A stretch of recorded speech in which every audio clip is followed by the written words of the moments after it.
അമ്പലപ്പാറ ഗ്രാമപഞ്ചായത്ത് വാർഡ് വിഭജന അശാസ്ത്രീയമെന്ന് കോൺഗ്രസ് ആരോപിച്ചു. അപാകതകൾ പരിഹരിക്കാൻ നടപടി വേണമെന്നും കോൺഗ്രസ്.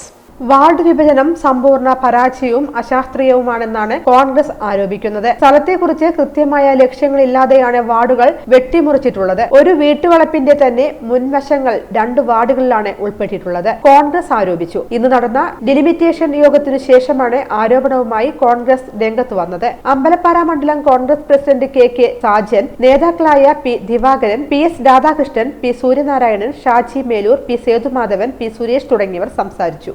അമ്പലപ്പാറ ഗ്രാമപഞ്ചായത്തിലെ ഈ ലിമിറ്റേഷനുമായി ബന്ധപ്പെട്ട് ഇന്ന് ഹിയറിംഗ് ഉണ്ടായിരുന്നു. ഈ ഹിയറിങ്ങിൽ ഞങ്ങൾ നമ്മുടെ UDFന്റെ പരാതി നൽകിയിട്ടുണ്ട്.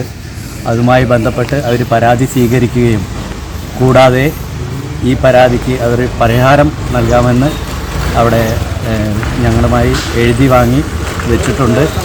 ഞങ്ങൾ അതിൻ്റെ രേഖ ചോദിച്ചിട്ടുണ്ട്, തരാമെന്നും പറഞ്ഞിട്ടുണ്ട്. അതിരുകൾ പൂർണ്ണമായിട്ടും തെറ്റായിട്ടുള്ള ഒരു വിഭജനമാണ് നടത്തിയിരിക്കുന്നത്. ഇത് ഞങ്ങളുടെ ഹിയറിംഗ് കേൾക്കുകയും ആയതിനു ശേഷം അതിൽ നടപടി സ്വീകരിക്കാം എന്ന് പറയുകയും ചെയ്തിട്ടുണ്ട്. ഇത് പറഞ്ഞതിൻ്റെ അടിസ്ഥാനത്തിൽ ഞങ്ങൾ അത് ഉൾക്കൊണ്ടിട്ടുണ്ട്.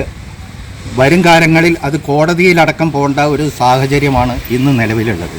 അത്രത്തോളം ഏകപക്ഷീയമായിട്ടുള്ള വാർഡ് വിഭജനമാണ് അമ്പലപ്പാറ പഞ്ചായത്തിൽ നടത്തിയിരിക്കുന്നത്.